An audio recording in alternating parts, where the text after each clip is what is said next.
you saw my point of view of how I move the truck. This setup is from the rollback. It's pretty common, I imagine. And then with the bungee cord, the loop stays open where I can snatch it up with the forks that are together so I don't bend my carriage or anything. I know it's hard to tell from the tractor, but the forks are a long ways away from the cab.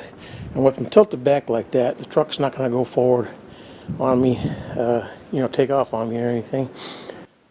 March 24th today, got the truck jacked up. I did find a fuel pump finally that has the correct diaphragm for the windshield wipers that are vacuum operated. So that's on the way. And I got underneath to start working on the clutch slave cylinder and got into cleaning. It's a mess under there. Looks like we got the right part. This one, the boot was completely gone except for one little part.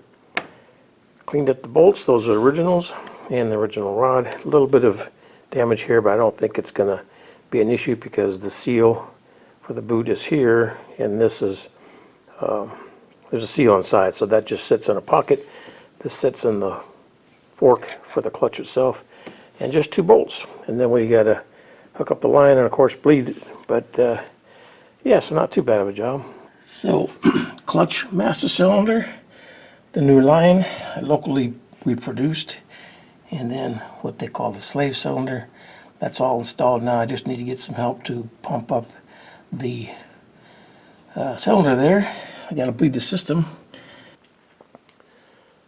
For those of you who have been following along, when we first saw the truck and tried to move it, I mentioned that the clutch pedal was as hard as a rock, and we can certainly see why. The pocket back there, you see, is supposed to be able to slide up and down in the cylinder, and it's completely rusted.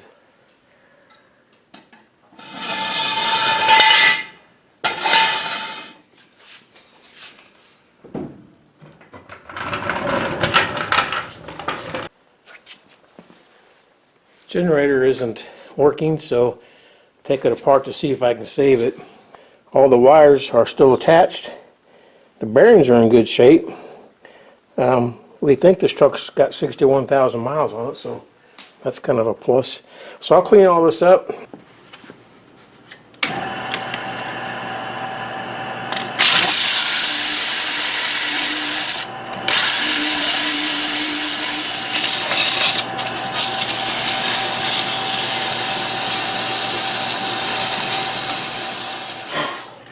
Yeah, it looks pretty anyway. So I got the generator all sandblasted and painted, looking good, right? Well, dummy me forgot to test it first. So we got to do that, but first what I did is scratch off. Now these marks are already here, but you couldn't see them after I painted it. So this is the field terminal. G, I think, is for generator, and then this is on the back side called A, and I only know that because I have a high-speed wiring diagram. We see that the G goes to the battery terminal. Maybe that stands for generator. A, I'm not sure what that means. Doesn't matter. And F is field. The F is what we have to polarize to get the magnets to work. You know, the North Pole, South Pole thing of generators do. There's some good videos on YouTube. I found a channel called Moss, M-O-S-S. They have great tutorials on how generators work. So anyway, I guess we need to test this thing. To excite the field or get this thing polarized, you just need a known 12 volt source, which I have in the motorcycle battery. I checked it with the voltmeter. We have 12.4 volts. Connected the ground to the ground terminal, which I mistakenly called generator in an earlier segment.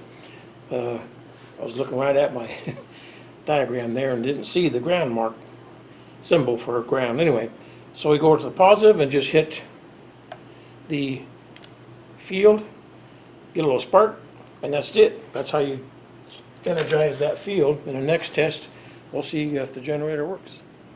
So once you've got your generator polarized, you just need a jumper from the battery post. In this case, it's an A post to the field. I still have my ground to the ground side of the battery. Now, normally all this would be done in the car. Okay, so if we have a field that's been excited now or polarized, we should be able to go to a power source here just off camera. You can see the battery maybe see the battery, and just go to the battery post. Generator runs as an engine in that setup, but that's telling us everything inside the generator is connected. The armature is working, the compensator, the stator, I think they call it stator portion of the generator, which is the part that's, you know, attached to the case of the generator, all that's intact. So we should have a working generator, which is awesome.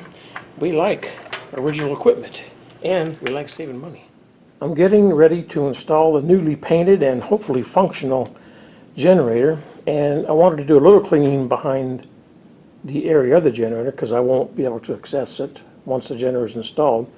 But it got me to thinking, especially for new subscribers that are here, you might ask, why isn't he pulling this whole engine out, you know, painting everything, doing the fender wells, and, you know, basically restoring the truck. Where we're at in this project is we want to move forward in mechanical ways to make sure everything works, or most everything, before we do spend a lot of money on it. We may in fact do a complete restoration, but we're talking, you know, $10,000. And that's just based on a Jeep I did back when I lived in Florida. Not counting the purchase of the Jeep, not counting the transportation to get it to Florida, and obviously not counting my labor. It was $7,500 just in parts. So that's where I'm kind of basing this project. I think it could go beyond $10,000 if we in fact pull the cab off the frame and I'm down to the frame and, you know, sandblasting and painting and all that. So we have to make a decision. Yeah, it'd be nice to do all that, but we're talking a lot of money. He has other projects for me to do, and it might be money better spent on those projects. So anyway, my point is we're getting this truck running, get it functional, get it safe. We'll make a determination of how far we go. So if you have any questions about why I'm not doing certain things, that may help. Only problem with having a nice new shiny part is everything else looks bad. All right, generator's installed. I finally was able to track down a rebuilt new old stock. This is an original AC, which I was excited to find. It has the bowl on the bottom so you can see the fuel coming in. So now we got kind of two things going on. We got a filter and a bowl, which you can't see. It's down there in the shadows. I still had to figure out how to hook up the vacuum line here from the carburetor to draw vacuum through the chamber here and out on this line to the wiper motor. So I'll look that up, come up with a connection, but the fuel part of it is done, so that's good news. Since I had the belt off the pulley, I went ahead and took the fan off, the pulley off, sandblasted them, painted them, and reinstalled them. So we'll get that belt reattached. We're now waiting on the radiator. We're going to get the original one back with a repair that has to block off two outboard cooling jackets because the cooling jackets were beyond repair, so they're going to block them off, solder them up, and we'll have the original radiator for less than $100. The other option was a custom made for about $700. We don't want to go there, I don't think. And I do think we can get an aftermarket radiator if we have to for more dependability. But anyway, we are getting close to having the engine running full-time, not just a little bit. We got the pump we were waiting on. I've got to find two tubes that press fit into the openings there on top, and that will allow us to hook up the vacuum lines so we can run the windshield wipers. Then I can find out if they in fact work or not. I still have to bleed the hydraulic clutch. I haven't had any help, but we'll get that, no big deal. So anyway, I think that's it for this video. I'll close it out here. I sure appreciate you all coming along for the ride so far. And yeah, wouldn't it be nice to go for a ride someday? We'll see if we can make that happen. All right, y'all. Thanks again. See you on the next video.